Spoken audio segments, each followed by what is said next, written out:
Hey friends, if you wish to fix Ntdll crash error on your Windows 11 computer, then please watch this video. I will guide you through the resolutions.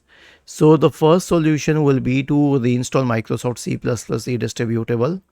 Search for Microsoft C++ redistributable in the Windows search bar.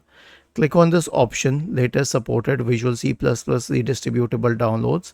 Scroll down. For the x64 version we have this option, and for the x32 version we have the x86 option.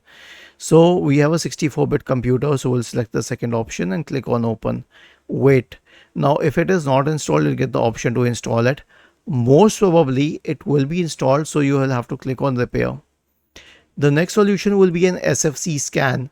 Search for command prompt in the Windows search bar and click on run as administrator. Type the command sfc /scan now and hit enter to invoke the SFC scan.